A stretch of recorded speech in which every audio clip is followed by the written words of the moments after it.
예배는 개념이다. 네이버 검색창에서 검색하세요.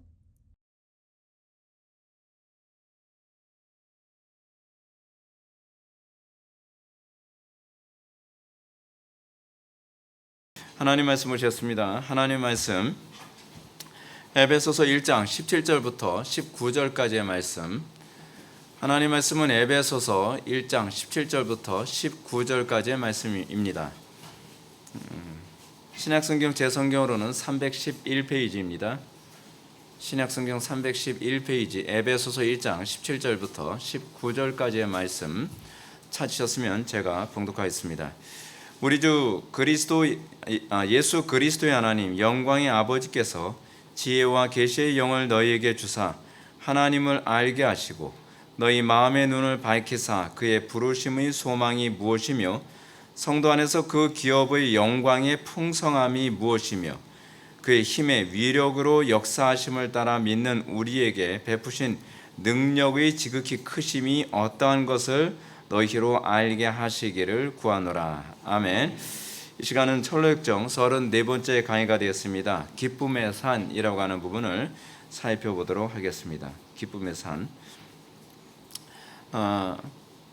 먼저 본문 한번 보겠습니다. 무기 창고를 구경하는 크리스천은 하룻밤을 더 묵고 다음날 아침에 일어나 길을 떠나려고 하였다. 그러나 경건 신중 자비 세 처녀는 크리스천을 다음같이 다음 날까지 더 묵고 가기를 원하였다. 그러면서 그들은 크리스천에게 만약 내일 날이 맑으면 당신에게 기쁨의 산을 보여줄 수 있습니다. 그것은 당신에게 더 큰 위로를 줄 것인데 현재 있는 곳보다 천국이 더 가까운 곳이기 때문입니다. 라고 말하였다. 크리스천은 동의하고 하루를 더 묵었다. 아침이 되어 그들은 크리스천을 집의 꼭대기로 데리고 갔다. 그리고 크리스천에게 남쪽을 바라보라고 하였다. 멀리 바라보니 가장 아름다운 산과 아름다운 숲, 포도원, 모든 종류의 실과와 꽃, 샘물과 분수가 보였는데 바라만 보아도 기쁨이 넘쳤다. 크리스천이 그곳의 이름을 묻자 세 처녀는 그곳의 이름은 임마누엘이 땅이고 이곳의 언덕과 같이 순례자들이 공유할 수 있는 곳이라고 말해 주었다. 그리고 그곳에 가게 되면 천성의 도시의 문을 볼 수 있으며 그곳에서 살고 있는 목동들이 보일 것이라고 알려주었다. 예. 우리가 오늘 이 시간 우리가 기쁨의 산에 대해서 우리가 보게 됩니다. 기쁨의 산의 이름을 임마누엘의 땅이라고 이렇게 얘기를 합니다. 우리가 오늘 이 시간 이 기쁨의 산이 의미하는 바가 무엇인가 우리가 좀 그 부분을 좀 살펴보고자 합니다. 먼저 우리가 오늘 시간 에베소서 말씀 오늘 본문을 한번 보게 되면 사도 바울이 에베소서 하게 되면 여러분 교회론을 얘기하지 않습니까? 우리 교회론을 얘기하는데 이 교회가 가지고 있는 아주 굉장히 특이한 점이 있습니다. 이건 우리가 좀 반드시 기억해야 될 것인데 많은 사람들이 교회 예배당에 굳이 출석하지 않더라도 그냥 인터넷으로 설교를 듣고 그냥 자기 혼자 신앙생활 열심히 하면 그래도 은혜 받는 것 아니냐 이렇게 생각하는 경향이 많이 있는데요. 교회 공동체가 주는 유익이 있습니다. 전에 우리가 교회론 강의할 때도 그런 말씀 드렸던 것처럼 교회는 성도들의 어머니로서 가질 수 있는 그런 풍성함이라는 게 있습니다. 여러분 우리가 가정이 없어도 우리가 살 수 있죠. 가정이 없어도 살 수 있지만 가정이 가져다주는 그 은택이라는 것이 있습니다. 여러분 이렇게 또 생각해 봅시다. 교회에 다니지 않아도 구원을 받을 수 있죠. 교회가 구원을 주는 것이 아니라 구원받은 자가 교회의 공동체에 오는 것이기 때문에 그렇습니다. 천주교와 기독교를 생각할 때 교회란의 궁극적 차이가 무엇이냐면 천주교는 교회가 구원을 준다고 생각합니다. 그래서 천주교가 가지고 있는 교리는 뭐냐면 교회 안에 구원이 있다라고 본다면 우리는 구원받은 성도가 교회 안으로 들어온다고 생각을 합니다. 그러니까 내가 구원받았나 구원받지 않았나를 우리가 점검하는 중요한 시금석 중에 하나는 무엇이냐면 교회를 어머니의 품처럼 사모하게 되어 있다는 사실입니다. 그러니까 여러분들 오늘날 한국교회 안에서 전반적으로 일어나는 무교회주의적인 현상은 사실은 불신앙적인 현상이라고 보는 것이 적절합니다. 교회는 구원받은 성도가 사모하게 되는 겁니다. 마치 어떠한 사람이 자기의 출생에 관해서 고민하고 그리고 자기의 어머니를 아무리 고아처럼 살았다거나 고아로 고아의 삶을 살았다 한다 할지라도 어머니의 품을 그리워하는 것처럼 구원받은 성도들은 자기의 어머니 된 교회를 사모할 수밖에 없습니다. 근데 오늘날 상당수의 교인들이 여러 가지 이유와 핑계를 들어가면서 교회에 출석하지 않아도 그래도 뭐 구원받는데 지장 없지 않냐 그렇게 얘기를 하는데, 여러분들 분명히 기억해야 될 것이 뭐냐면 신자는 예수 믿고 천당 가는 구원이 전부가 아닙니다. 많은 사람들이 복음을 잘못 이해하는 경향이 있는데 내가 구원의 확신이 있으면 되는 거 아니냐, 그러면 교회 출석 안 해도 천국 가는 거 아니냐, 항상 천당 가는 데 초점을 맞추는 신앙을 가지고 있다면 그거는 굉장히 잘못된 신앙입니다. 우리가 오늘 이 에베소서 말씀을 통해서 다시 한번 살펴보겠지만 구원받은 신자는 천당에 대한 소망이 아니라 하나님의 영광에 대한 소망을 갖게 됩니다. 그것이 구원받은 자에게 나타나는 특징이에요. 자, 오늘 본문 한번 봅시다. 17절 보면 우리 주 예수 그리스도의 하나님 영광의 아버지께서 지혜와 계시의 영을 너에게 주사 하나님을 알게 하시고 라고 얘기합니다. 여러분, 우리가 하나님을 알게 되어진 방식이 어떻게 알게 된 겁니까? 먼저 여러분 1장 8절과 9절 말씀을 한번 보시기 바랍니다. 1장 8절과 9절. 여기서 먼저 방금 우리가 봤던 그 구절에서 알게 된다는 것은 연합과 관련된 표현이라는 것을 염두에 둔다면, 이는 그가 모든 지혜와 총명을 우리에게 넘치게 하사 그의 뜻의 비밀을 우리에게 알리신 것이요 그의 기뻐하심을 따라 그리스도 안에서 때가 찬 경륜을 위하여 예정하신 것이니. 구원 우리가 어떻게 받았죠? 구원? 내가 막 결단해서 구원받았습니까? 아니면 내가 뭐 어떤 노력을 해서 구원받은 겁니까? 우리의 공로로 구원받은 겁니까? 선행으로 구원받은 겁니까? 에베소서는 그렇게 얘기하지 않습니다. 사도 바울은 에베소서 말씀을 통해서 뭐라고 얘기하냐면 우리의 구원이 하나님을 알게 하여 주신 그 은혜의 결과라고 얘기하고 있습니다. 여러분, 우리가 이성적으로 성경을 알았다고 해서 교리를 많이 알고 또한 교리를 내가 인정했다고 해서 그걸 신앙이라고 생각하면 곤란합니다. 어떻습니까? 여러분들은 설교를 들으면서 여러분들 성경을 읽으면서 성령께서 여러분들 마음속에 하나님을 알게 하신 그 경험을 여러분 하셨습니까? 그 알게 하셨다라고 하는 것은요, 그냥 맞는 얘기 같네, 그게 아니에요. 그 알게 됐다는 것은 내 마음속에 엄청난 은혜의 감격이라는 것으로 오게 되어 있습니다. 근데 이제 이걸 모르는 사람들이 설교자가 되면 아주 심각하게 되는 것이죠. 그냥 교회만 나오고 또는 그냥 교리만 좀 알아도 구원받은 것이다, 뭐 영접기도 했으니까 구원받은 것이다, 뭐 이런 식으로 구원을 굉장히 가볍게 취급하는데, 그리고 그런 사람들이 이렇게 얘기합니다. 그런 체험 없어도 구원받은 거야. 그런 체험 없어도 구원받은 거야 라고 한 그 사람들 중에서 얼마나 많은 사람들이 배도를 합니까? 얼마나 많은 사람들이 나중에 하나님의 곁을 떠나기도 합니까? 근데 또 이렇게 얘기합니다. 하나님의 곁을 떠났다고 해도 그래도 구원은 받은 거야. 언젠간 돌아오게 되어 있어. 그 얼마나 막연합니까? 그리고 얼마나 무책임합니까? 저는 교회가 성도들 한 명 한 명, 여러분들 이제 우리 교회 오신 분들은 분명히 기억해야 될 것이 하나 있는 게, 제가 목회하는, 제가 개척돼서부터 지금까지 제가 아직까지도 포기하지 않고 있는 목회적 일관성이 뭐냐면 비저블 세인츠예요. 눈에 똑똑히 보이는 크리스찬, 그냥 교회만 그냥 천당은 가겠지라고 하는 그런 크리스찬이 아니라, 뭐 저 사람 뭐 이렇게 보면 뭐 천국 갈 것 같기도 하고 지옥 갈 것 같기도 하고 그렇긴 한데, 뭐 그래도 뭐 신앙 고백했으니까 천국은 가겠지 뭐. 저는 그거 싫어요. 저는 그건 굉장히 무책임한 목회라고 생각을 합니다. 저는 한 명 한 명이 정말 명확한, 저는 신앙 고백이 명확하게 드러나서 그들이 그냥 명확하게 드러나는 정도가 아니라 그들이 어딜 가든지 복의 근원으로서의 삶을 살아가는 것, 저는 그것이 목회자가 목회를 해야 되는 궁극적 목표라고 생각을 합니다. 오늘날 한국교회 교인들은 어떻습니까? 구원받았다, 뭐 거듭났다라고 하는 고백을 하면서 여전히 자기가 살고 있는 삶의 영역에서 복의 근원으로 살지 못하는 사람도 상당히 많이 있습니다. 죄악의 근원으로 살아가고 있고요. 뭐 정치계에도 막 널렸고요. 교육계에도 널렸고, 아니 하나님의 영광이 막 짓밟히고 있는데도 넋을 놓고 가만히 있는 경우가 얼마나 많이 있습니까? 차별금지법 막 통과된다 뭐 하더라도 그냥 뭐 남의 일처럼 그냥 관망만 하는 정치가들, 그리고 학교 안에서 뭐 동성애를 가르치고 막 정말 성경에 위배되는 걸 가르치면서도 거기서 아무런 영향력도 아무런 노력도 하지 않으면서 그래도 난 구원을 받았는데 뭐 저렇게 되더라도 뭐 어쩔 수 없지 뭐 아무런 거기서 선한 영향력을 끼쳐야 될 어떤 의무감이나 어떤 그러한 안타까움조차도 느끼지 못하면서 그래도 나는 천국 갈 거야. 여러분 그건 이기심 아닙니까? 그걸 신앙이라고 얘기하는 건 정말 너무 혐오스러운 것 아닙니까? 저는 개인적으로 그런 식으로 얘기하는 건 되게 혐오스럽다고 생각을 해요. 좀 죄송하지 않나요? 미안하지 않나요? 예수님께서 나를 위해서 십자가에 못 박혀 돌아가셨다라고 하는 거, 난 그거 믿어요. 그 믿는데 왜 그렇게 사냔 말이에요.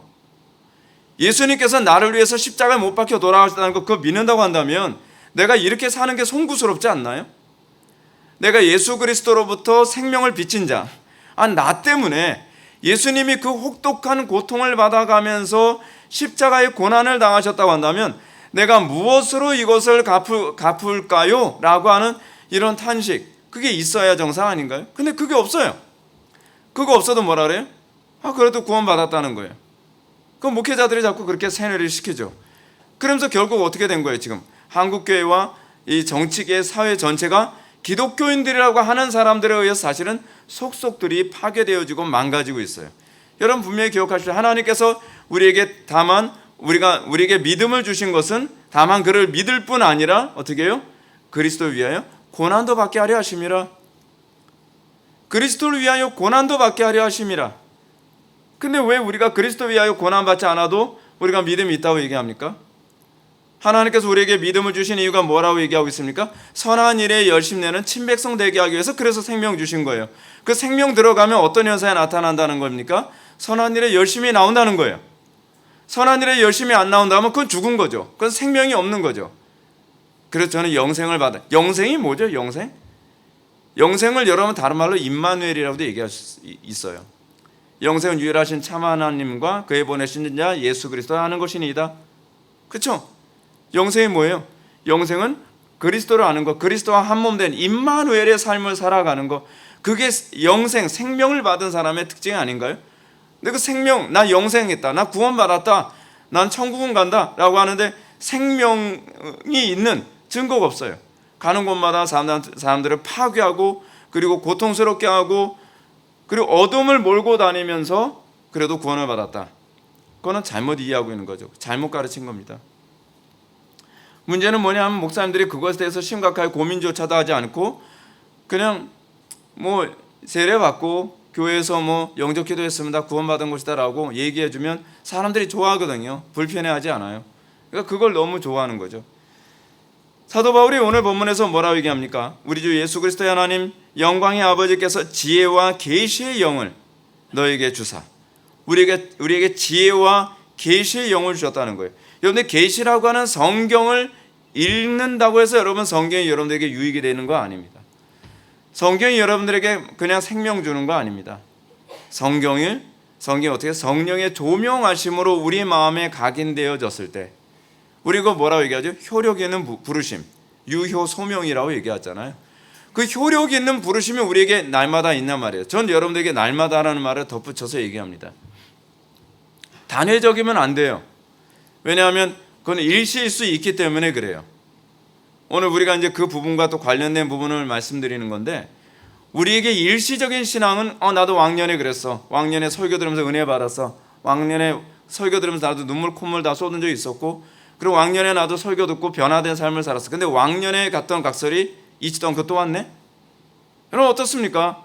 왕년엔 그랬는데 지금은 안 그렇다면 내 속에 생명이 없다는 거잖아요. 우리는 그렇게 얘기합니다. 그래서 생명이 있었잖아요. 근데 그것이 일시일 수 있다라고 성경은 계속적으로 경고하고 있거든요. 그래서 사도 바울이 뭐라고 얘기하죠? 너의 구원을 두렵고 떨림으로 너의 구원을 이루라라고 말씀하고 있잖아요. 구원받은 신자됨의 가장 중요한 속성 중에 하나는 뭐냐면 신중이에요. 여러분 우리가 경건신중자비라고 하는 이 분별의 세 가지 요소에 관해서 우리가 계속 살펴보고 있는데 우리는 우리가 구원받았다라고 하는 것을 안일하게 살지 않습니다. 우리는 우리가 구원받았다는 것에 관해서 날마다 어떻게 해요? 꺼진 불도 다시 보자예요. 신자됨을 규정하는 몇 가지 중요한 속성이 있는데 그것이 뭐냐면 경건함과 신중함과 자비, 사랑의 삶이거든요. 근데 여러분 보십시오. 오늘날 한국교회 안에 상당수의 교인들, 하다못해 목회자들에게 있어서 여러분 그게 잘 안 보이는 사람들이 너무 많잖아요. 경건하지도 않아요. 신중하지도 않아요. 자비하지도 않아요. 저는 특히 이제 목사님들이 성도들을 대할 때 굉장히 신중하게 대해야 될 책임과 의무가 있다고 생각을 합니다. 그렇죠? 청교도들은 그랬잖아요. 성도들 한 명 한 명을 다루는 데 있어서 굉장히 신중하게, 굉장히 조심성 있게, 그리고 어떻게 하든지 성경적으로 정확하게 순례의 길을 인도하고자 하는 그런 책임감을 가지고 한편에 설교를 준비하더라도 이것이 신학적으로 교리적으로 맞는지 틀리는지를 정확하게 점검을 해서 강단에서 설교하는 그런 신중함, 그게 굉장히 필요하죠. 자, 여러분들 한번 1번 볼까요? 1번 보면 성도의 마음의 눈을 밝히시는 하나님. 신자는 세상 사람들이 볼 수 있는 영역에 대한 안목이, 세상 사람들이 볼 수 없는 영역에 대한 안목이 열린 사람들입니다. 신자와 불신자를 구별하는 아주 중요한 시금석이 있는데 그것은 안목입니다. 예수 믿기 이전과 예수 믿은 이후의 안목의 변화가 있어야 됩니다. 그리고 이것 때문에 우리는 세상과 구별된 삶을 살 수밖에 없습니다. 그렇죠? 여러분, 이 구별됨을 만드는 아주 가장 중요한 기초는 안목입니다. 안목. 그렇죠? 세상을 보는 안목. 우리는 그거를 뭐라고 하죠? 월드뷰라고 하잖아요. 월드뷰. 세상을 보는 안목이 달라요. 예전에는 어때요? 세상을 주관하는 게 뭐라고 생각했습니까? 돈이지, 권력이지, 그리고 뭡니까? 행복이지. 그런 세속적인 요소가 세상을 움직이는 중심에 있다고 생각을 합니다. 근데 우리가 예수를 믿고 나서 우리에게 달라지는 것은 안목의 변화죠. 안목이 바뀌고 나니까 어때요? 부귀와 명예와 행복 없어도 나는 주님만 따르겠습니다. 예전에는 그토록 돈이면 사족을 못 쓰던 삭개오가 자기의 모든 재산을 팔아 이웃과 나누는 삶을 살아갈 수 있었던 것은, 자기 스스로 파산을 선언하는 삶을 살 수 있었던 것은 돈보다 그리스도가 더 귀하다는 것을 알게 된 거죠. 그게 알게 된 거죠. 그게 알게 된 거. 예전에 이제 운동을 하면서도 이제 그걸 많이 느낍니다. 관장이 아무리 가르쳐줘도 검도할 때 머리는 이렇게 치는 거야 이렇게 아무리 얘기해도요, 안목이 열리기 전에는 나 제대로 하고 있는데 뭘 자꾸 뭐가 틀렸다 그래. 근데 안목이 열리고 나면 비로소 그래서 아니라는 거구나. 그때 달라져요. 안목이 달라졌을 때. 신앙이라는 것도요, 여러분 그렇잖아요. 제가 아무리 여러분들 가르쳐도요, 안목이 바뀌기 전에는 여러분들 달라지지 않습니다. 아니, 난 잘하고 있는데 왜 목사님 왜 맨날 잘못한다고 지적을 해? 잘하고 있는 것 같은데 왜 잘못한다고 계속? 나 기도 열심히 하고 있는데 왜 기도 잘못하고 있다고 얘기해? 안목이 열려보세요. 안목이 열리면 그래서 기도 잘못하고 있다는 거구나. 여러분, 소위 우리가 전문가, 그런 사람들 어떤 사람을 전문가라고 얘기합니까? 안목이 열린 사람이죠. 예. 그런 사람들이 전문가입니다. 전문가들은 다른 사람들이 못 보는 영역을 봅니다. 그래서 아마추어들은 잘하고 있다고 생각하는데 아직 멀었어. 옛날에 이제 또 이건 별로 은혜스럽지 않은 얘기긴 한데, 옛날에 그 최배달이라고 하는 사람, 제가 20대 초반에 제가 되게 좋아했었거든요. 근데 최배달이라는 사람이, 이 사람이 소위 무술의 달인이잖아요. 진짜 달인이죠. 근데 달인의 특징이 뭐냐면 자기는 항상 부족하다고 생각하는 사람들이 달인이에요. 그래서 최배달은 항상 자기 자신의 부족함을 너무 많이 느껴서 난 항상 더 수련해야 된다라고 항상 그래서 누군가가 최배달 보고 무술의 달인이라고 얘기하면 저 달인 아니에요. 저도 항상 부족해서, 그래서 뭐라고까지 얘기하냐면, 한 번은 어떤 사람이 인터뷰하니까 그런 얘기하는 거예요. 제가요 주먹조차도 아직 제대로 잡는 법을 잘 모르겠어요. 주먹조차 제대로 쥐는 법을 모르겠어요. 여러분, 그게 납득이 갑니까? 주먹조차도 맨날 평생 주먹을 쓰는 사람인데 주먹을 쥐는 것조차도 아직 잘 모르겠다라고 얘기해요. 왜 모르겠다라고 얘기할까요? 안목이 열렸기 때문에 그렇습니다. 안목이 열렸다라고 하는 말은 무슨 의미냐면 스탠다드가 보이기 시작했다는 얘기예요. 스탠다드가 보이기 전에는 객관적이지 않아요. 주관적이에요. 그래서 자기가 다 이뤘다라고 생각을 하는 거예요. 근데 스탠다드가 보이기 시작을 하면 이 스탠다드에서 얼마나 멀어졌는지가 보이기 시작을 하면서 비로소 이게 안목이 남다르게 되는 거예요. 그래서 최배달이 그렇게 전 세계를 돌아다니면서 뭐 황소도 때려 눕히고 사람 때려 눕히다 이제 때려 눕힐 게 없으니까 이제 황소까지 때려 눕히러 돌아다니는 거예요. 근데 이렇게 전 세계로 돌아다니면서 무술 대련을 하는 사람을 사니까 이제 사람들이 최배달에게 한번 또 대련해 보고 싶다고 막 찾아오죠. 찾아오는데 최배달이 딱 그러더라는 거죠. 최배달에게 한번 좀 겨뤄봤으면 좋겠습니다 라고 딱 찾아보면 그 사람이 걸어서 들어오는 모습만 봐도 그냥 씩 우는데요. 그래서 저하고 그냥 차 한잔 하시고 돌아가시죠. 아직은 멀었습니다.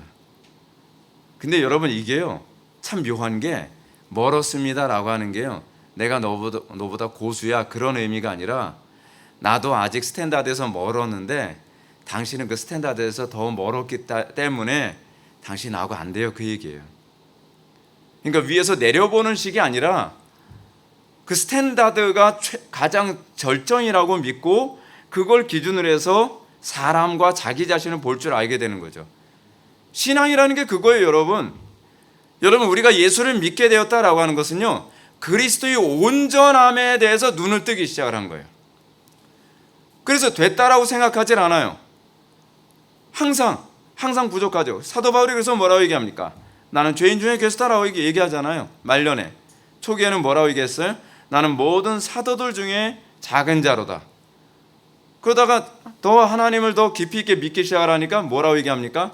나는 모든 성도들 중에 지극히 작은 자 중에 작은 자로다. 스탠다드가 점점 더 선명하게 보이기 시작하는 겁니다.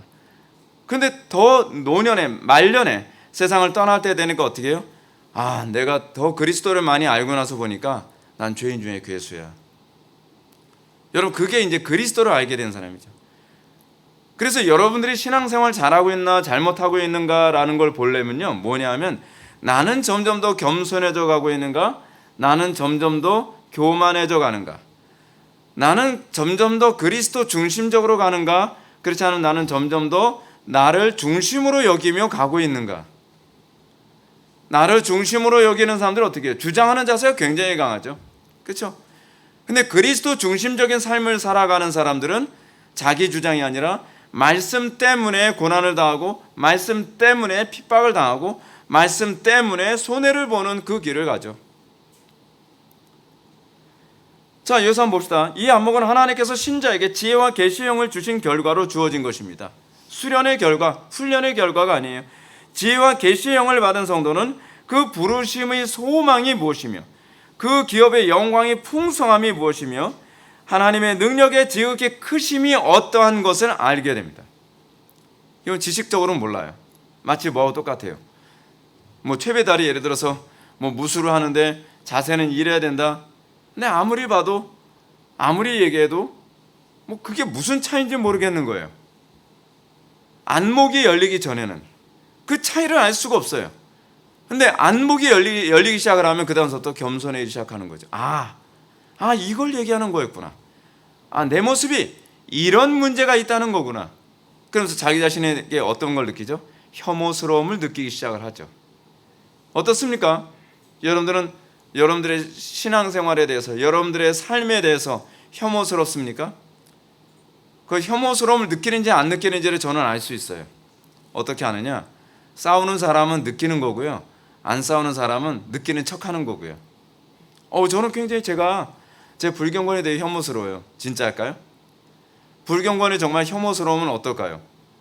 그 죄와 싸우기 시작합니다. 그 불경건과 싸우기 시작합니다. 씨름하기 시작합니다. 예를 들어서 여러분 어때요? 여러분 바퀴벌레 너무 혐오스럽지 않나요? 혐오스러워. 바퀴벌레 왔는데 혐오스러워. 그냥 바퀴벌레 잡을 생각도 안 해요. 그냥 혐오스럽다고만 얘기하는 거예요. 그 진짜 혐오스러운 거 아니거든요. 혐오스러운 어떻습니까? 난리 나죠. 이 바퀴벌레를 제거할 수 있는 모든 그 장비는 다 총동원 하죠. 뭐 레이드부터 시작해서 뭐 바퀴약, 뭐 바르는 바퀴약, 뭐 놓는 바퀴약, 뿌리는 바퀴약, 밟아 죽이는 바퀴, 뭐 모든 방법을 사용해서 뭐 마음을 급하면 어쨌든 막 손바닥으로 막 때려 주기도 하고 막. 왜요? 혐오스러우니까. 근데 혐오스럽다라고 하는 걸 그냥 사실은 자기가 마음으로 느끼지 않은 사람 어때요? 그 바퀴와 싸우지 않죠. 피 흘리기까지 싸우지 않죠. 절대로. 그렇죠? 어떻게 해요? 바퀴 혐오스러워 지나갔나? 내 근처에만 안 오면 돼.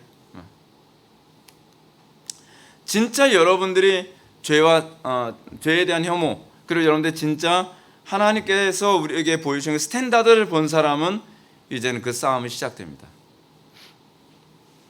그리스도인이 되기 이전에 에베소 교인들은 총명이 어두웠고 4장 18절 볼까요? 이들이 어떤 상태였나?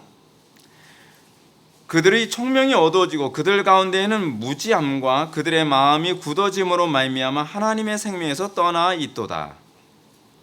이게 에베소 교인의 이전의 모습이죠. 에베소 교인들은 어땠어요? 총명이 없었어요. 총명이 어두워지죠. 그리고 무지함, 자신의 타락과 무능에 대한 무지를 얘기하는 거거든요. 타락했다 하는데 타락한 게 잘 안 보여요. 나 타락해, 뭐 성경이 타락했다고 하니까 맨날 우리 목사님 설교 레파토리가 항상 인간의 전적 타락, 전적 무능. 그렇지, 난 전적으로 타락해서 아예 타락한 인간, 아예 무능한 인간. 그런데 전혀 자기 자신에 대해서 혐오스럽게 생각하지 않아요. 여러분, 안목이 열린 사람은 자기 자신을 혐오스럽게 생각할 수밖에 없어요. 그게 안목이 안 열리는 거예요. 그러니까 그분이 안 보는 거죠. 그들의 마음에 굳어짐으로 말미암아, 그래서 어떻게요? 하나님의 생명에서 떠나 있었죠. 그렇죠? 하나님의 생명 뭐죠? 영생이죠. 그 영생이 뭐예요? 임마누엘이죠. 하나님과 동의하는. 근데 그 하나님과 동의함이 뭐로 나타나죠? 주의 계명을 준수함으로 나타나죠. 경건함으로 나타나죠. 거룩함으로 나타나는 거죠. 근데 그게 안 나타나요. 그게 안 나타나. 그게 왜 안 나타날까요? 그냥 죄가 좋은 거예요. 죄가 그냥 좀 약간 사랑스러운 거예요. 혐오스럽지 않은 거예요. 그러니까 하나님과 동행하는 거는 솔직히 싫은 거죠. 하나님을 사랑하라, 하나님과 동행하라 그러면 되게 짜증이 나는 거예요. 자꾸 하나님과 동행하라면 이제 지긋지긋하다 좀. 그거 왜 지긋지긋하죠? 하나님과 동행하는 삶, 하나님을 사랑하는 삶. 여러분, 신기하게 인간은요, 율법 지키라는 말에는 별로 그렇게 거부감을 잘 안 느껴요. 그래서 율법주의가 불신자들 사이에서 율법주의자들이 그래서 많은 거예요. 바리새인들 어떻습니까? 맨날 율법 지켜라 얘기하는 사람들이거든요. 근데 율법 지켜라 한다고 해서 바리새인들이 돌 맞아 죽었다는 사람들이 없어요. 신기하지 않나요? 근데 율법 지켜라 하는데 돌 맞아 죽지 않는데, 왜냐하면 돌로 때리죠. 그 사람들은. 하나님을 사랑해라 하면 그 사람들이 돌을 들고 때리기 시작을 해요. 왜요? 왜죠? 사람들은 하나님 사랑하기를 원치 않아요. 말을 안 해서 그렇지 하나님을 사랑하는 걸 원치 않아요. 그래서 강단에서 어떤 설교를 사람들이 싫어하냐면 하나님을 사랑하십시오. 하나님을 경외하십시오. 그러면 그건 이제 거부감에 생기기 시작을 하는 거예요. 그런데 이제 구원을 받은 에베소 교인들은 성령이 조명하심으로 복음을 통해 깊은 깨달음을 얻고 하나님께서 그들에게 알게 하신 모든 것을 이해할 수 있게 됐어요. 어느 날 갑자기 안목이 열린 그 어떤 운동선수처럼 말이에요. 우리 선생님이 얘기한 게 바로 그거구나. 이거구나. 이게 참 운동이라는 거로 설명하는 게 참 쉬운 게 뭐냐면요, 운동은 감각이거든요. 그래서 이 감각이 이게 참 묘한 게 뭐냐면, 예전에 제가 운동할 때도 그 관장이 얘기를 해요. 그래서 바로 그거예요, 그거. 근데 그 다음 날은 또 까먹어요. 그거였는데 그게 그 감각이 그거 떠오르듯 하는데 안 나오는 거예요. 근데 그 감각, 그 스탠다드에 근접하게 되어지면 그게 아는 거죠. 스탠다드와 딱 연합하는 거, 그게 야다예요. 그게 기노스코예요. 그게. 그렇죠? 그게 이제 여러분 헬라어에서 기노스코라고 하는 말에서 영지주의가 나왔잖아요. 노스틱시즘, 그노시스주의.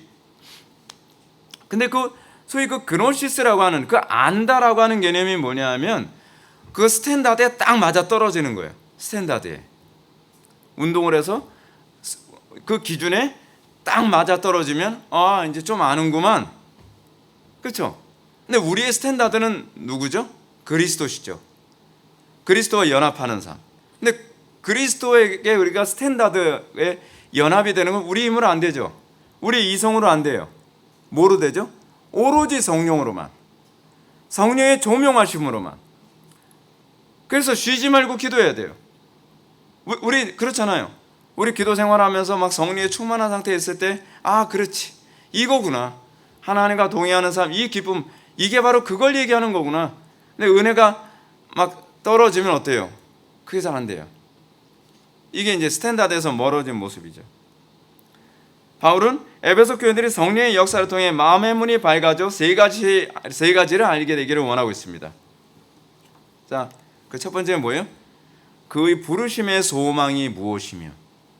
자, 여러분들이 소위 그리스도와의 연합 안에서 소위 성령께서 지혜와 계시의 영을 주셔서 하나님을 알게 되었을 때에 우리에게 알게 되어지는 첫 번째 뭐냐면 그의 부르심의 소망이 무엇인지 알게 돼요.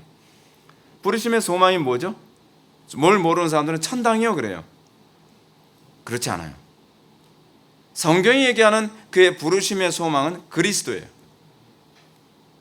여러분들이 진짜 여러분들 구원을 받았다고 한다면 여러분들의 평생의 삶의 목적은 그리스도가 되어야 됩니다. 근데 많은 사람들이 구원의 확신이 있다고 얘기를 해요. 그래서 저는 당장 죽어도 천국에 들어갈 자신이 있다고 얘기해요. 근데 천국은 자신감으로 가지 못합니다. 천국은 뭐로 가는 거죠? 그리스도와 함께 가는 겁니다. 내가 그리스도와 연합하지 않으면 우리는 천국에 들어갈 수 없습니다. 왜냐하면 그리스도께서 우리의 중보자 되시고 그리스도께서 우리를 위해 대신 피값을 치르신 그 증거가 없으면 우리는 결코 천국에 못 들어갑니다. 우리 부르심의 소망이 무엇입니까? 사도 바울은 신자가 부르심, 이 소명의 소망이 무엇인지 알기를 바란다고 합니다. 바울의 서신들을 보면 하나님께서 신자들을 부르신 이유는 하나님 나라의 일꾼 혹은 군사로 부르신 것이죠. 우리는 이걸 다른 말로 뭐라고 얘기합니까? 경작, 예배라고 얘기죠. 예배. 진짜 지혜와 계시의 영을 받아서 하나님을 알게 된 사람들이라고 한다면 그들이 가장 소중히 여기는 것은 예배입니다. 예배. 지금 정부가 계속적으로 예배를 하지 못하도록 계속 압박을 가하는데 이제는 이제 위드 코로나로 이제 전환될 것 같으니까 이번에 정부에서 또 새로운 어떤 정책이 슬금슬금 나오려고 하고 있습니다. 그게 뭐냐면 백신을 맞지 않은 그 목사는 백신을 기본적으로 다 맞아야만 되는 식으로 이제는 그런 식으로 이제 정책을 이제 움직이기 시작을 해요. 이게 참 어려운 문제죠. 예. 백신을 맞느냐 맞지 않느냐에 관한 문제가 아니라 이것은 자유에 관한 문제거든요. 근데 이 자유를 자꾸 우리가 가지고 있는 중요한 예배라고 하는 예배의 중요성 때문에 강제로 백신을 맞도록 한다는 것은 전 동의할 수가 없어요. 이것은 자발성에 맡겨야 되거든요. 자발성에 맡겨야 되는 문제예요. 지금 전 세계가 지금 백신 문제 가지고서 막 난투극이 벌어지고 있잖아요. 뭐 어떤 영상 봤더니 역시 혁명의 나라인 프랑스는 달라라고 하는데 백신 맞은 사람과 백신 안 맞은 사람들끼리 서로 난투극이 벌어지는 거예요. 근데 이건 굉장히 웃기는 얘기거든요. 소위 국민의 보건을 위해서 백신을 맞아라라고 하는데 국민의 보건을 위해서 국민이 스스로 결정해야 될 문제인데 이거를 국민이 결정하도록 만들지 않고 국가가 강제한다. 그런데 많은 사람들이 까짓거 백신 맞으면 그만 아니냐. 까짓거 백신 맞으면 그만이라고 하는 문제가 아니라 이것은 우리의 자유에 관한 문제를 이러한 명분이 있으면 언제든지 정부에게 맡길 수 있다라고 하는 의미를 내포하고 있는 거예요. 이게 대단히 심각한 문제거든요. 최근에 백신 맞지 않고 거의 사경을 헤매고 계시는 목사님 한 분 계시죠? 심하부 목사님. 사실은 50대 이후 같은 경우에는 백신을 맞지 않을 경우에 코로나19에 감염되면 위험해질 수 있습니다. 심하부 목사님 지금 스스로 이제 호흡을 할 수 없는 상태라고 그러고, 그리고 이제 식사도 혼자서 할 수 없는 상태에 있다 그래요. 근데 저는 요즘 그런 생각을 합니다. 소위 자유의 문제, 특히 예배의 자유의 문제를 가지고 그런 대가를 치를 가치도 있는 것 아닌가? 굉장히 사실은 혼란스러운 얘기죠. 혼란스러운 얘기입니다. 우리는 그렇게 생각할 수 있죠. 목사님, 그러다가 죽으면 개죽음 아닌가요? 글쎄요, 개죽음일까요? 하여간 저는 이 문제에 관해서 심각하게 좀 고민을 많이 합니다. 과연 무엇이 개죽음일까? 무엇이 올바른 죽음일까? 또는 올바른 선택일까? 여러분, 우리는 왜 구원받은 거죠? 소명. 소명이라는 게 뭐예요? 부를 소, 그리고 목숨명 인가요? 그 소가?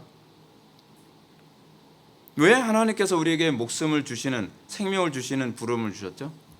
예배하라고요. 예배. 근데 그 예배가 뭐냐? 그 예배가 뭐냐? 군사로서 삶을 사는 거죠. 아담과 하와를 창조하시고 나서 하나님께서 원하시는 게 뭐예요? 경작해. 어떻게 해요? 내가 보기 좋게. 여러분, 이거 굉장히 중요한 문제죠. 내가 보기 좋게 경작해라고 하는 것은 하나님의 안목에 보기 좋게 경작했을 때만 오케이지, 우리의 안목에 좋게 경작했을 때는 하나님 앞에는 아무 의미가 없다는 얘기입니다. 오늘날 교회가 자꾸 잘못 가고 있는 이유가 뭐죠? 우리가 내 눈에 보기 좋은, 이게 여러분 사사기 시대의 문제점 아니었나요? 각자 자기 소견, 소견이 뭐예요? 견이 볼 견자잖아요. 자기 안목에 좋게, 그것이 여러분 창세기 1장의 그 개념과 정확하게 충돌을 일으키는 부분이거든요.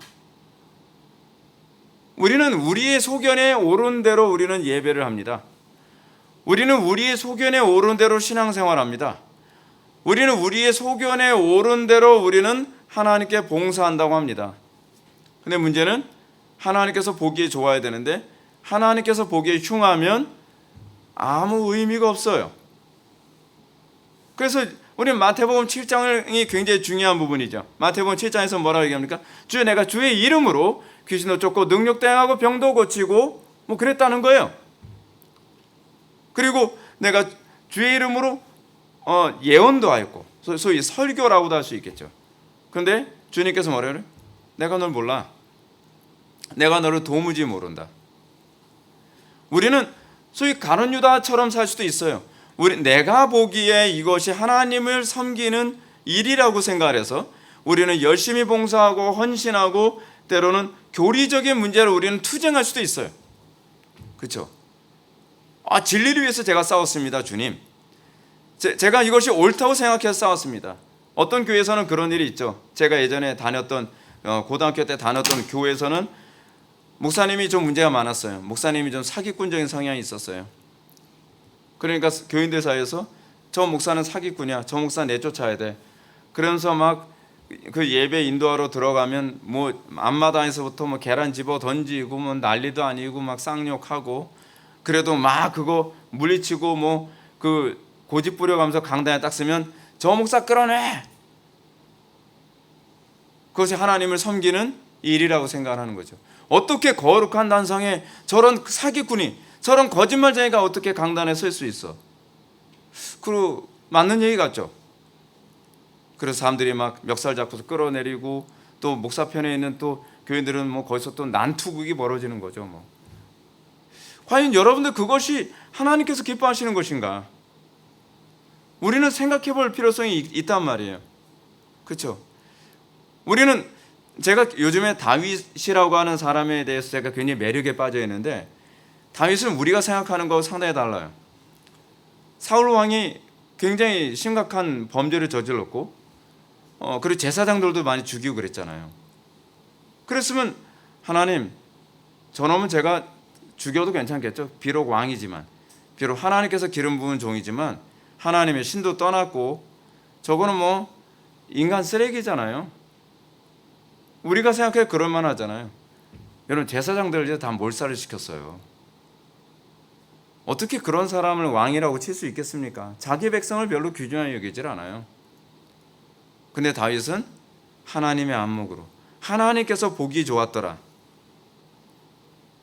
문제는요, 하나님의 안목이 없는 사람이 예배를 하려고 한다는 것이 문제죠.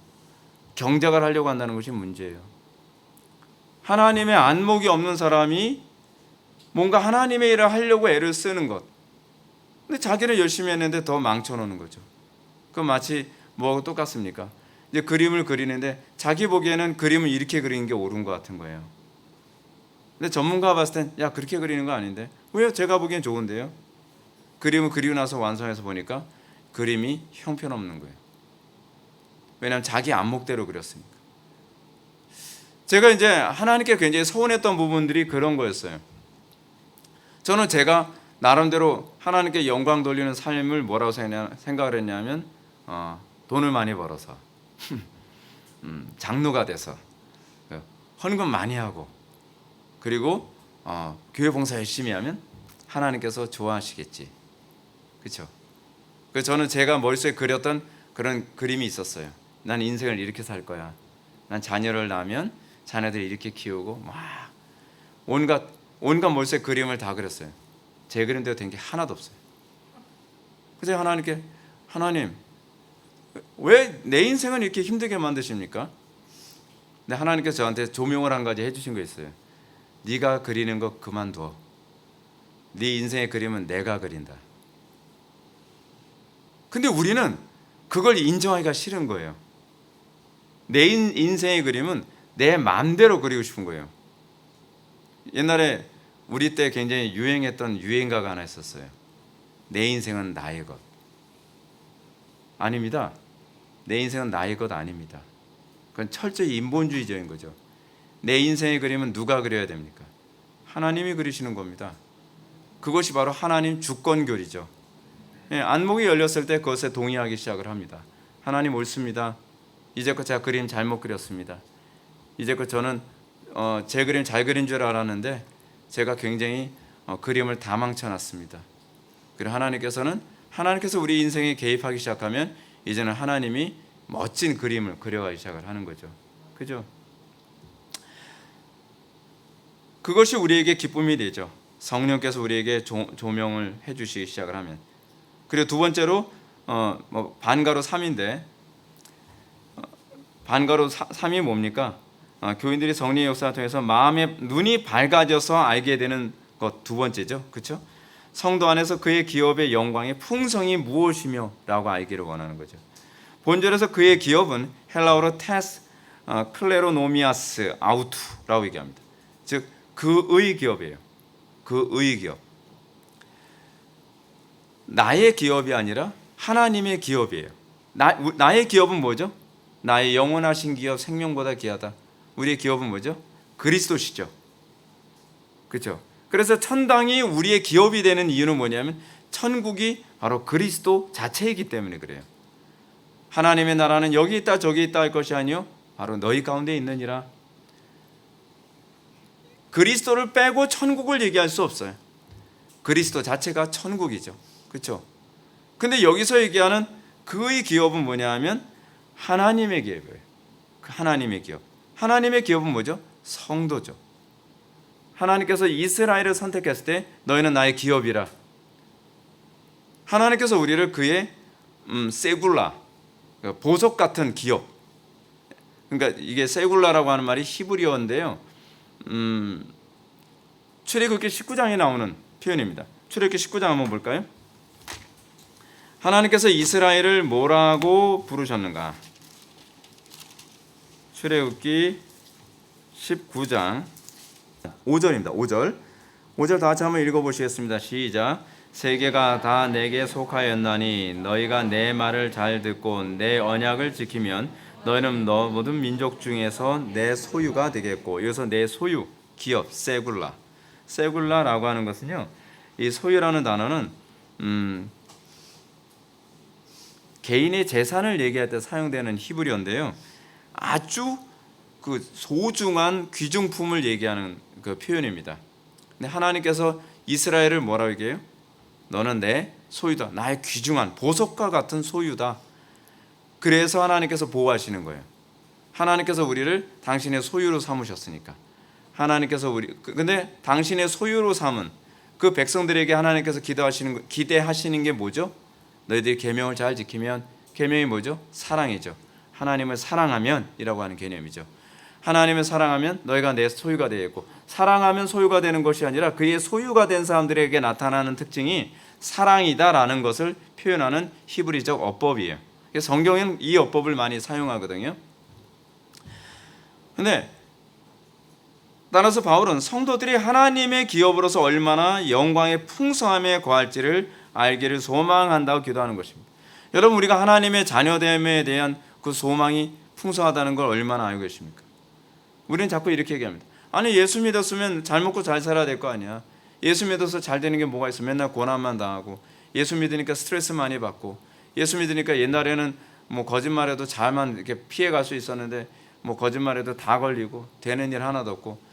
그게 아니죠. 그게 아니죠. 우리가 하나님의 백성 됐다는 것에 대한 이 소망의 풍성함이 무엇입니까? 이 영광의 풍성함이 뭐예요? 하나님의 자녀로서의 그 영광에 참여하는 거죠. 여러분, 그게 여러분들 소망으로 느껴집니까? 상당수의 교인들이 그러잖아요. 아니 뭐 성하고 나발이고 필요 없어. 천당만 가면 그만 아니야. 그건 가짜죠. 가짜. 우리가 진짜 구원받아 하나님의 백성이고 우리가 그의 소유된 백성, 그 세굴라가 됐다고 한다면 우리의 기쁨이 뭐예요? 돈 한 푼 좀 덜 벌어도 좋아요. 좀 이익 좀 못 받아도 좋아요. 내가 더 주님을 닮았으면 되게 감사해요. 예전에는 손해보면 밤잠을 못 이뤘는데 신기해요. 저 요즘에요, 그냥 하나님의 영광만 나타나면 그거로도 만족스러워졌어요. 그거로 감격하고 그것으로 기뻐하는 것. 거기서 우리가 세상과 구별됨이 있는 것 아니겠습니까? 그렇죠? 그리고 세 번째로, 그의 힘의 위력으로 역사하심을 따라 믿는 우리에게 베푸신 능력의 지극히 크심이 어떠한 것을 너희로 알게 하시기를 구하노라. 여기서 힘으로 번역된 헬라어 크라투스는 저항과 통제로서 길러진 힘을 의미합니다.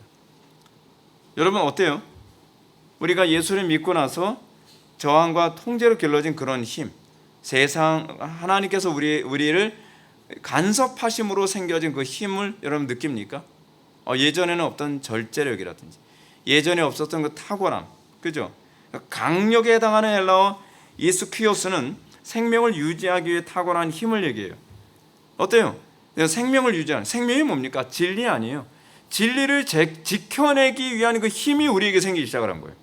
예전에는 하나님 말씀대로 살지 못했죠. 우리는 예전에 어땠어요? 우리는 적당히 타협하는 거. 제가 요즘에 하나님께 더 기도하는 것이 뭐냐면, 하나님, 제가 타협하는 것과 지혜로움을 잘 구별할 수 있게 해주십시오. 지혜로움이라고 하는 명목하에 우리가 타협을 합리화하는 경우가 상당히 많이 있잖아요. 근데 여러분, 이건 사탄이 수도 없이 하는 짓이었거든요. 예수님을 미혹할 때도 그런 식으로 예수님을 미혹했잖아요. 우리는 매 순간순간마다 내가 지혜로운 것인가, 내가 타협하는 것인가를 잘 알아야 돼요. 때로는 우리가 하나님의 말씀대로 정확하게 살려고 하는 그 행위가 우리라고는 더 큰 인내를 요구하게 만들기도 하죠. 남들 보기에는 우둔해 보일 수도 있어요. 여러분, 우리 다윗 보게 되면 참 우둔해 보이지 않습니까? 어떻게 보면요. 아니, 사울 왕이 코앞에 있으면 그건 목 댕가당 잘라도 누가 뭐라고 얘기 안 할 텐데. 왜냐하면 사람들이 분노가 극에 달했잖아요. 사울 왕 저건 왜 안 없어져? 근데 다윗은 그렇게 생각하지 않아요. 다윗은 하나님께서 원하시는 방식대로 살기를 원하는 거죠. 근데 그게 다윗에게서 우리가 발견해야 되는 그의 탁월함이죠. 그 생명을 유지하기 위해 탁월한 그 힘. 우리가 성령으로 거듭난 이후에 우리가 그 진리를 지켜내기 위해서 예전에는 안 되던 그 이김이 있는 거예요. 세상을 이기는 이김이 있는 거예요.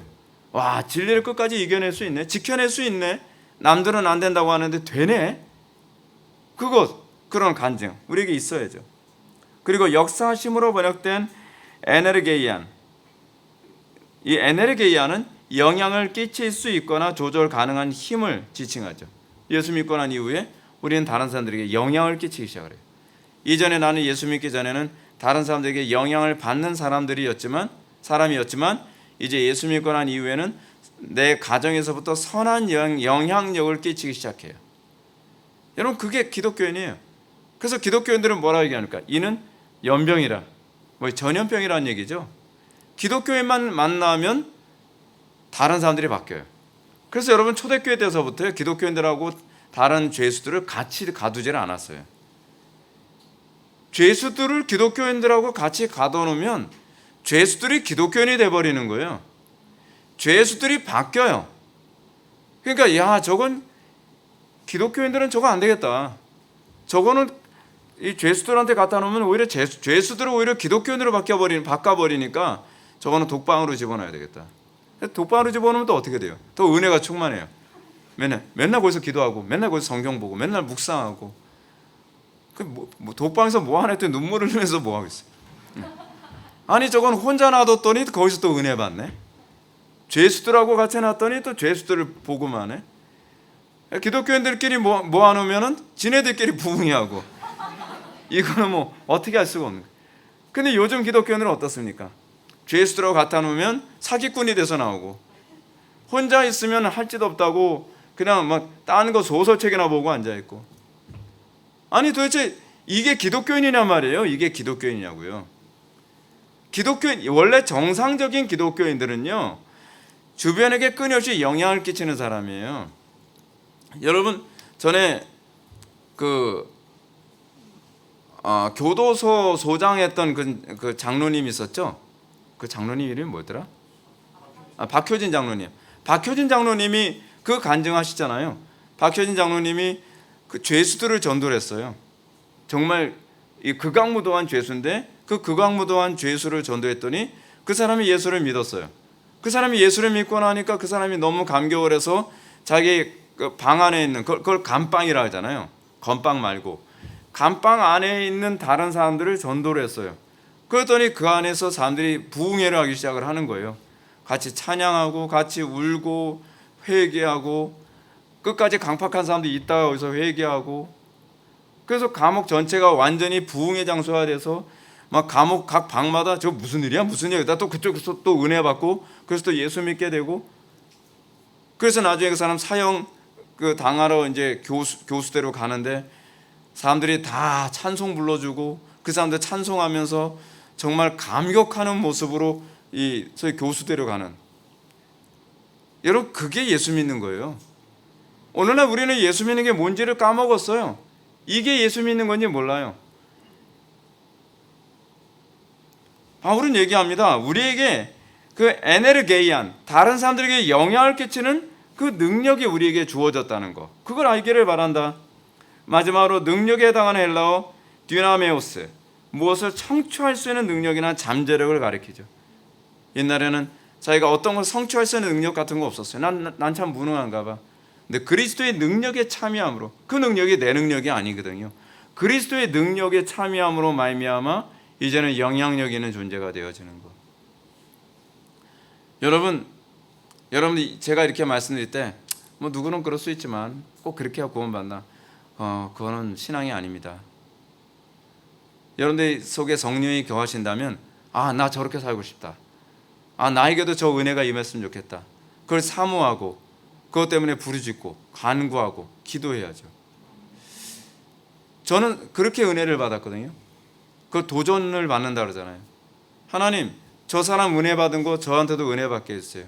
하나님, 저도 저 사람 같게 해주세요. 제가 설교를 이렇게 하게 된 것도 사실은 다 로이 존스 탓이에요. 로이 존스 목사님 그 설교집을 읽는데 막 가슴이 뜨거워지는 거예요. 가슴이. 하나님, 저도 저렇게 설교할 수 있게 해주세요. 부족하지만 전 고향이라도 그리고 싶어요. 저렇게 설교하게 해주세요. 도전을 받는 거죠. 저 사람은 뭐 저렇게 태어났으니까. 근데 저는 그렇게 인정이 안 돼요. 그 사람에게 은혜를 주신 하나님이 내가 믿는 동일한 하나님이시기 때문에 나에게도 그 은혜를 주실 줄 믿습니다. 그러니까 하나님께서 그 은혜 주시는 거예요. 전 요즘 고양이 정도 그리고 있는 거 아닌가 그런 생각이 들거든요. 이런 도전 받아야죠. 우리의 신앙의 선배들이 그렇다고 한다면 나에게 그 능력이 안 나타나는 것, 나의 그 영광이 나타나지 않는 것 때문에 탄식이 나오고, 하나님, 저 사람들은 저렇게 수많은 죄인들에게 영향을 끼쳤는데 왜 저는 아무런 영향도 끼치지 못합니까? 내 안에 하나님 계신다고 한다면 하나님 나에게도 그 은혜 부어주세요. 우리 좀 당돌하게 기도할 필요 있지 않습니까? 제가 20대 때 했던 기도가 뭐였냐면 조지 필드나 그 조나단 에드워즈 같은 분들의 전기를 읽었어요. 가슴이 막 엄청 뜨거워지는 거예요.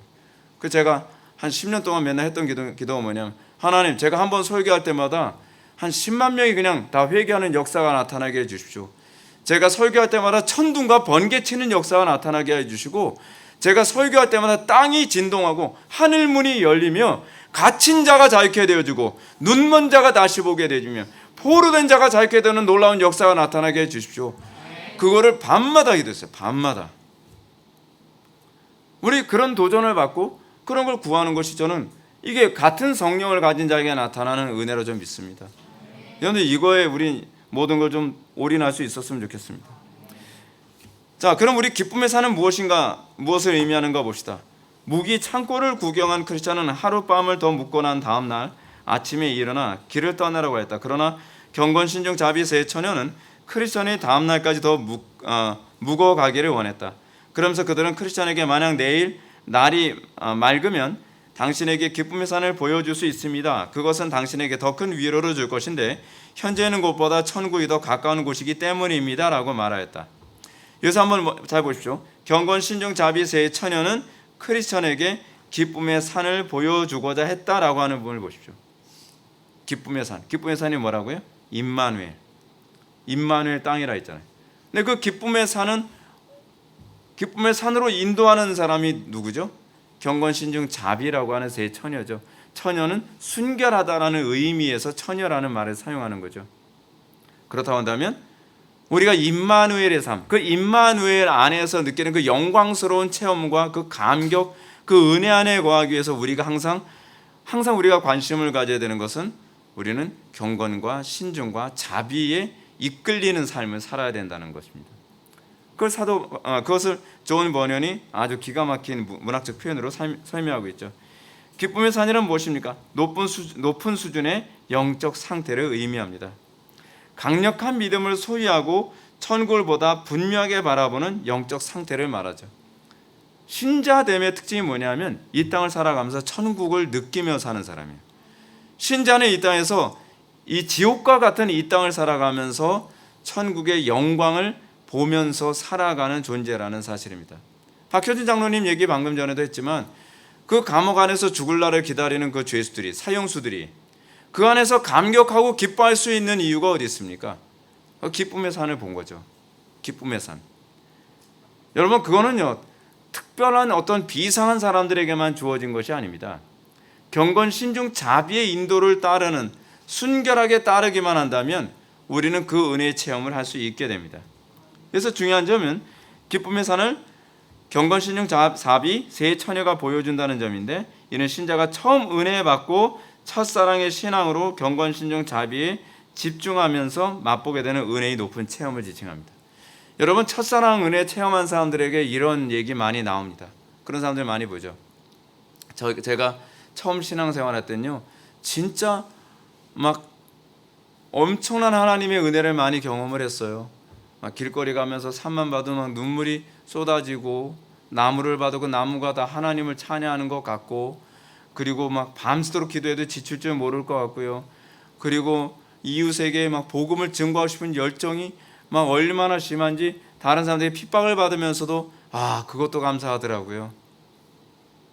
그게 첫사랑 때 주로 나타나는 거거든요. 근데 그게 오래 못 가요 사실은. 근데 이 체험을 하나님께서 왜 하게 하시냐? 제가 여러분들 그런 얘기합니다. 처음 은혜 생활하면서 첫사랑이 이제 체험하게 될 때 제가 항상 자주 권하는 게 있습니다. 그럴 때 기도 더 많이 하세요. 그럴 때 더 경건에 더 힘쓰세요. 그럴 때 더 하나님의 은혜의 부여함을 더 많이 맛보기를 애쓰세요라고 얘기해요. 저는 그 체험할 때 저는 하루에 기도를 평균 4-5시간씩 기도하고 정말 짬나서 제가 이제 사역을 쉬거나 방학 때 되면 아예 보따리 등에 줄넘어 매고 기도원 들어가서 하루에 막 9시간씩 기도하고 막 그러고 내려왔어요. 막 말로 표현할 수 없을 만큼 엄청난 은혜의 영광스러움. 근데 저는 그 은혜의 영광스러움을 대부분 한 몇 년간이 하면 한 3년 정도 갔다 그러더라고요 대부분. 근데 저는 좀 많이 갔어요. 저는 거의 10년 가까이 갔거든요. 굉장히 오래간 케이스예요. 흔한 케이스가 아니에요. 근데 그 체험이 지금 그때만큼의 그런 모습이 잘 안 나오거든요. 근데요, 이견이 있어요. 항상 제 신앙의 기준이 거기에 있어요. 이건요, 머리에서 지워지지가 않아요. 거기에 초점을 맞추면서 항상 마음이 갈급한 거예요. 아, 그때 그렇게 기도 많이 했었는데, 그때 그렇게 은혜 체험 많이 했었는데, 그때 내가 정말 하나님을 뜨겁게 사랑했고, 그때 정말 열정이 불같았었는데, 근데 그게 하나님께서 거기에 초점을 맞추고서 일평생 그 수준을 맞춰서 달려가라고 보여주시는 은혜예요. 이게 이제 번연이 사람들에게 그런 체험을 설명해주고 있는 것입니다. 세 처녀가 크리스천에게 기쁨의 산이 아직 멀리 보인다라고 하는 이유는 이 영광에 참여하는 것이 날마다 경건, 신중, 자비의 삶을 살게 될 때 점차 가까워지게 보일 것이다 라고 하는 것을 얘기해 주기 위한 거예요. 어때요? 하나님의 말씀대로 경건, 신중, 자비의 삶을 살게 되면 그 은혜가 점점 더 선명하게 보이기 시작하죠. 선명하게. 근데 경건함과 신중함과 자비로움을 상실하고 불경건한 삶을 살게 되고 경솔하게 살고 그 하나님 사랑, 이웃 사랑에 대한 그 자비로움이 없어지면 그것이 희미해져 가요. 점점 멀어지죠. 예. 세 처녀가 크리스찬에게 만일 날씨가 막지 않으면 보이지 않는다고 말한 이유는 의심과 세상적인 것이 마음에 가득 차 있으면 천성의 즐거운 삶을 분명하게 이해할 수 없음을 알려주기 위한 것입니다. 경건, 신중, 자비의 말을 듣고 정말 순수하게 믿음으로 가득 차 있으면 아, 진짜 이게 보이네요. 정말 이게 보이네요. 제가 성도들에게도 그걸 많이 느끼거든요. 어린아이처럼 설교를 듣고 그 경건에 정말 충실하게 따라가는 사람은 목사님, 진짜 목사님이 말씀하신 것처럼 그게 보여요. 정말 저 그런 체험이 돼요. 어떤 사람은 이런 사람도 있어요. 강단에 설교하면 그 다음날 한 주 지나면 목사님 저 그거 체험했어요. 와, 그 영광스러워요. 목사님 저 정말 말씀이 가져다는 꿀 같은 거, 그 말이 무슨 말인지 몰랐는데 저 요번 주에 그거 경험했어요. 그 하나님 사랑하는 마음, 그리고 막 나무를 봐도 막 하나님을 찬양하는 거, 그게 뭔지 제가 요번에 경험을 했어요. 그건 경건, 신중, 자비의 삶을 살아가면서 성령을 소멸하지 않고 어린아이처럼 순종하며 따라오는 사람들에게는 그 은혜가 있어요. 근데 그러지 않고 그런 게 있긴 뭐 있어, 그건 뭐 특별한 사람들은 있나 보지. 그건 맞아요. 그런 사람한테 은혜가 임하지 않거든요. 자기는 그 특별함에서 제외되는 거예요. 여러분, 그 특별함에 여러분 참여하고 싶지 않습니까? 특별함이라는 게 있다고 한다면. 근데 저는 그렇게 생각하지 않아요. 저는 모든 성도가 하나님의 자녀이기 때문에 하나님의 자녀들에게 하나님께서 이걸 다 맛보게 해주기 원하신다고 저는 믿습니다. 근데 왜 특별한 사람만 그것을 체험할 수 있다라고 생각하죠? 그거는 그것을 체험하기를 원치 않는다는 거죠. 우리는 간혹가다 그러지 않나요? 어떤 사업을 해서 돈을 많이 벌었다. 나도 저렇게 돈 많이 벌었으면 좋겠다. 예를 들어서 유튜버가 돼가지고서 한 달에 몇 억씩 번다. 나도 그러고 싶다. 아니, 그런 거에 대한 욕심과 그런 거에 대한 그 간절함은 있는데, 여러분 그런 사람들 보면서 저거야 저 사람 팔자지 저 사람 운이 좋아서 그런가 보지 난 저렇게 안 살아도 돼. 그게 정상적인 사고는 아니죠. 우리가 정말 하나님의 자녀이고 우리가 영원한 하나님의 영광에 대한 목마름이 있다면 도전을 받고 자극을 받고 나도 저 영광스러움에 참여하고 싶다. 나도 저 영향력. 여러분 그렇잖아요. 어떤 사람이 은혜생활 열심히 하면서 과거에는 아무것도 아닌 사람 같았는데 어느 순간부터 은혜를 받고 나더니 가정에서 영향력 끼치고 직장에서 영향력 끼치고 사회를 변화시키고 그런 사람 보면 야, 부럽다. 하나님 저에게도 저런 은혜 주세요. 저도 저 사람처럼 기도할 수 있게 해주세요. 저도 저 사람처럼 뜨거운 사랑, 뜨거운 열정 주세요. 아니, 왜 저 사람만 줘요? 저는 다리 밑에서 주워 왔습니까? 저한테도 그 은혜 주세요. 여러분 그렇게 기도하는 하나님이 얼마나 기뻐하시는지 아십니까? 왜요? 하나님은 주고 싶으시니까. 하나님은 주고 싶으신데 구하질 않아요. 구하질 않아요. 언젠가 제가 조인기 목사님 요번에 운전하고 부산 갔다가 이제 오면서 운전하고 오는데 조인기 목사님이 이제 그런 얘기하는 거예요. 하나님께 하나님 왜 저한테 이런 걸 안 주십니까? 막 그거 하나님께 투정을 벌였더니 하나님께서 그랬더니 너 구하지 않았잖아. 생각해보니까 구하지를 않았네. 우리는 왜 그런 걸 구하지 않습니까? 우리는 하나님의 은혜의 부유함을 왜 구하지 않아요? 하물며 성령을 선물로 주시지 않겠느냐 그랬잖아요. 구하고 찾고 두드리나 하늘에 계신 천부께서 너에게 성령을 선물로 주시기를 원하신다고 하는데 문제는 뭐냐면 우리가 구하질 않아요. 그리고 두드리질 않아요. 찾질 않아요. 그러니까 우리가 못 받는 거죠. 구하는 자가 받을 것이고 찾는 이가 찾을 것이고 두드리는 이에게 열릴 것이라고 틀림없이 약속하셨잖아요. 약속하셨는데 왜 안 하냔 말이에요. 그건 자기 잘못이죠. 여러분들이 이런 말씀이 여러분들 심령에 도전이 되고 자극이 돼서 이것 때문에 여러분들 하나님께 매달리고 은혜를 받게 되는 놀라운 역사가 나타나기를 주님의 이름으로 축원합니다. 왜 지붕에서 높은 영적 수준의 단계인 기쁨의 산을 보여주는가? 그 이유는 교회가 성도들로 하여금 지금 현재의 영적 수준에 만족하지 말고 보다 높은 영적 수준에 이르도록 도전과 비전을 제시하는 곳이기 때문이다. 이것이 교회라는 거예요. 교회는요, 정상적인 교회라고 한다면 현재의 은혜의 상태에 안주하도록 하면 안 됩니다. 성도들로 하여금 더 높은 은혜, 더 영광스러운 하나님의 영광, 더 충만한 하나님의 은혜를 바라보고 그것을 사모하도록 만들어야 돼요. 교회가 쓸데없는 거 가지고서 더 많은 사람들 예배당 채우자 그런 가지고 캠페인하는 것이 아니라 어떻게 하든지 더 하나님을 영화롭게 하고 어떻게 하든지 더 그리스도를 담는 것에 관하여 끊임없이 도전을 받고 그래서 더 그것에 우리가 자극받아서 우리가 살게 만드는 것, 그걸 성도의 어머니인 교회가 해야 되는 중요한 역할이죠. 이에 대하여 바울은 내가 이미 얻었다함도 아니요 온전히 이뤘다함도 아니라 오직 내가 그리스도 예수께 잡힌 바 된 것을 잡으려고 달려가노라 라고 합니다. 그렇죠. 이 땅에서 신자의 삶이 무엇입니까? 이 정도면 됐어. 그건 신자의 올바른 삶이 아닙니다. 정상적인 그리스도인의 삶이라고 한다면 하나님의 영광의 그 위대함, 그 탁월함을 바라보면서 주여 더 주님 닮기 원합니다. 왜냐하면 주님의 영광을 바라보면 바라볼수록 자기의 모습이 죄인 중에 괴수처럼 보이거든요.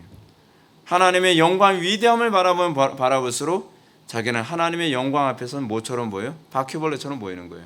오징어처럼 보이는 거예요. 뭐지? 이게 뭐지? 내가 더 그리스도의 그 아름다움에 참여할 수 없을까?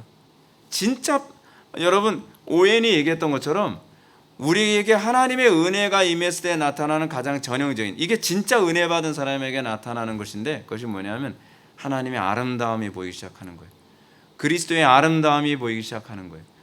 그래서 다른 그 무엇보다 그리스도의 아름다움을 추구하고 그리스도 안에 있는 그 탁월함과 아름다움을 소유하기 위해 일평생 씨름하는 삶을 살고 죄와 씨름하는 삶을 살게 되는 것이죠. 기독교 신앙생활은 현재 상태에 안주하는 것이 아닙니다. 뒤로 물러서는 것만이 멸망의 길로 가는 것이 아니에요. 날마다 진보하는 신앙, 날마다 하나님 나라의 지경을 넓히고 진보하는 신앙이 착하고 충성된 종이 취해야 될 신앙입니다. 현재 안주하고 더 이상 진보하지 않고 머물러 있으려고 하는 것, 그건 악하고 게으른 종이죠.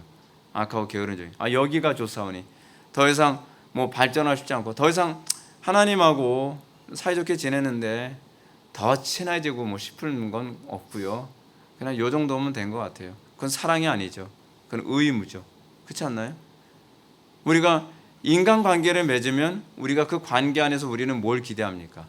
더 사랑하게 되는 관계, 더 신뢰하는 관계, 더 존경하는 관계, 더 그 대상과 더 깊은 어떤 신뢰의 관계를 맺는 것, 우리가 그것에 소망 가게 되잖아요.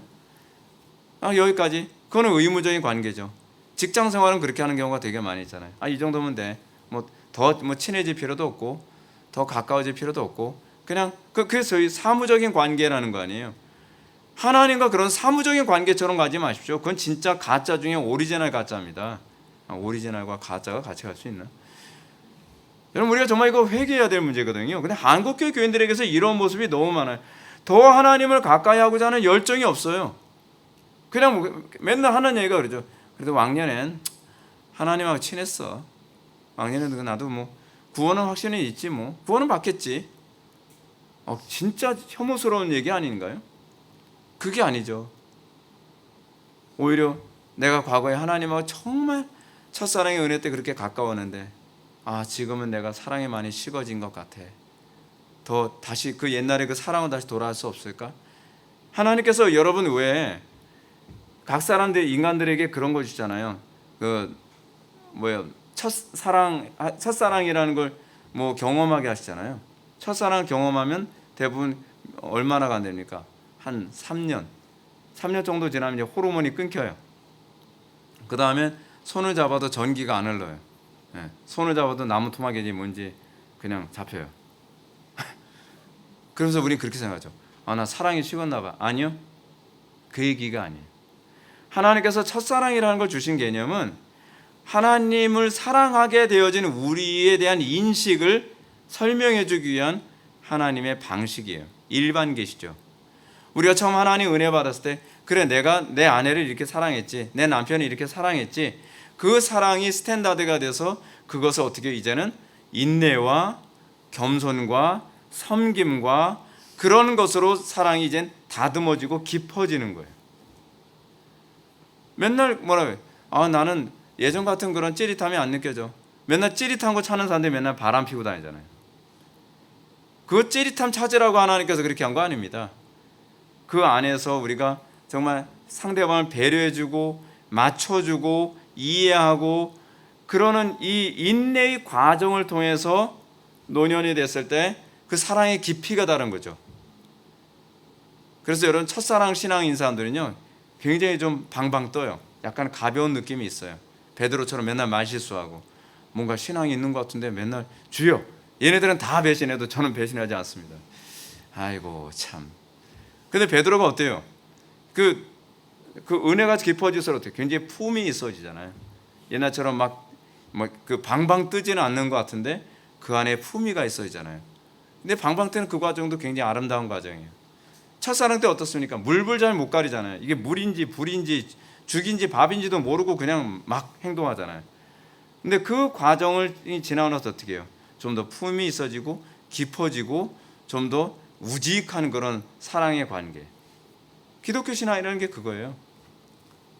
방방 뜨는 것만 사랑이 아니라 불 같은 것만은 사랑이 아니라 하나님을 깊이 사랑하고 인내하며 그러면서 하나님의 영광에 점점 더 깊이 있게 참여하는 것. 그래서 여러분 그걸 보여주는 것이 뭐예요? 결혼 생활을 오래 하게 되면 부부가 서로 닮는다 그러잖아요. 하나님의 영광 안에 참여하게 되어지고 그 안에 서로가 하나님을 끊임없이 인내 가운데서 하나님을 붙잡는 가운데서 우리가 하나님을 닮아가는 그런 모습들. 일반 계시죠. 하나님께서 우리에게 그런 것을 통해서 그리스도를 더욱더 신뢰하고 그 안에서 정말 영광스러움에 참여하도록 우리에게 독려하시는 것을 믿으시기 바랍니다. 여러분들이 기쁨의 산 이걸 아직 맛보지 못했다고 한다면 사모하십시오. 그리고 기쁨의 산을 여러분들 경험하고 있다면 더 풍성한 은혜, 더 선명하게 그 기쁨의 산이 보일 수 있도록 구하십시오. 저는 할 수 있는 한 무식할 정도로 기도 많이 하라고, 할 수 있는 한 더 하나님의 은혜 안에 거하기를 열망하라고 제가 권면하고 싶습니다. 그리고 나면 여러분들이 첫사랑의 은혜가 딱 끝나고 나서 나중에 여러분들이 과거에 그랬는데 라고 하는 그때는 그게 기준이 돼서 여러분들이 일평생을 이끌어가는 놀라운 은혜를 경험하게 될 것입니다. 다시 기도하시겠습니다. 거룩하시고 자비로우신 하나님, 우리의 마음속에 첫사랑의 은혜와 열정이 풍성하기를 원합니다. 그리고 그 은혜 안에서 우리가 하나님의 은혜를 묵상하며 더 깊이 있고 더 품이 있으며 더 강력한 믿음의 사람들로 세워지기 원합니다. 우리에게 그 은혜로 풍성하게 채워주시고 그 안에서 우리가 세상을 이기고도 남음이 있는 영향력 있는 그리스도인들이 되게 하여 주옵소서. 예수님의 거룩하신 이름으로 기도 올려옵나이다. 아멘.